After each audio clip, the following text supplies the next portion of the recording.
teman-teman, perkenalkan nama saya Christina Elvina Utarini dan pada kesempatan kali ini saya akan mereview presentasi Bahasa Indonesia dari kelompok 8 tentang surat menyurat.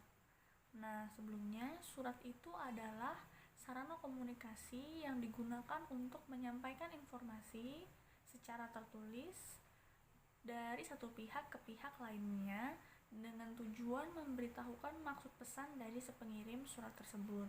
Dan ada sejarah perkembangan surat menyurat di Indonesia itu sudah ada sejak masa kerajaan di Indonesia, dari Kerajaan Kutai, Tarumanegara, Majapahit, Sriwijaya, Mataram, dan lain-lainnya. Kemudian surat menyurat modern itu mulai berkembang sejak kedatangan bangsa Eropa ke Indonesia, yaitu dipelopori oleh Belanda pada abad 17 sampai 18-an.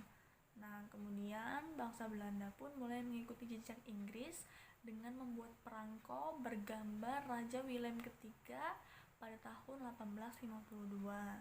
Nah, semenjak itu surat menyurat di Indonesia pun makin berkembang pesat. Ada 3 jenis surat. Yang pertama, surat pribadi adalah surat yang digunakan oleh perseorangan atau individu tertentu berupa interaksi antar keluarga atau teman saja. Lalu yang kedua itu ada surat resmi. Surat resmi itu digunakan untuk kepentingan resmi oleh instansi atau badan lainnya atau organisasi juga bisa, yang mencakup undangan, pemberitahuan, surat edaran, dan lain-lainnya yang bersifat formal.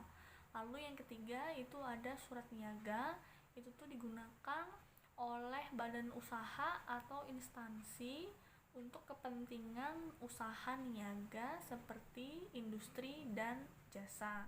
Lalu ada surat lamaran pekerjaan. Surat lamaran pekerjaan itu adalah surat permohonan yang dibuat oleh pelamar pekerjaan untuk mendapatkan pekerjaan atau jabatan sesuai dengan lowongan pekerjaan yang ditawarkan. Lalu ada surat dinas. Surat dinas itu adalah surat resmi yang dikeluarkan oleh suatu lembaga atau instansi untuk keperluan dinas.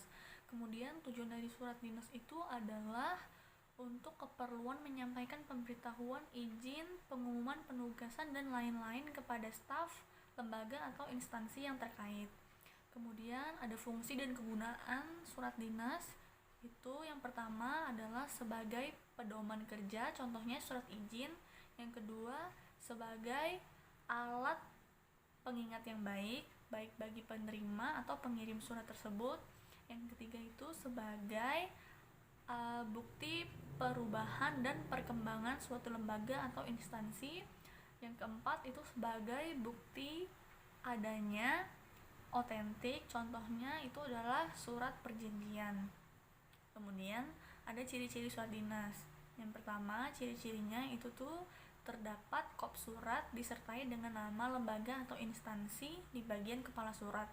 Lalu yang keduanya itu terdapat nomor surat disertai dengan lampiran sebagai berkas pendukung. Yang ketiga itu menggunakan bahasa yang baku dan resmi. Yang keempat itu menggunakan atau terdapat salam pembuka dan salam penutup sebagai kesopanan berkomunikasi melalui surat. Lalu yang kelima, yang terakhir, itu terdapat stempel atau cap lembaga atau instansi tersebut. Yang terakhir, surat itu memiliki strukturnya. Yang pertama terdapat kop surat atau kepala surat, tanggal surat, nomor surat, perihal atau hal surat, kemudian ada lampiran, terus ada alamatnya, ada salam pembuka, isi, salam penutup, nama, tembusan, dan inisial. Nah, demikian teman-teman review yang dapat saya sampaikan. Atas perhatiannya saya ucapkan terima kasih.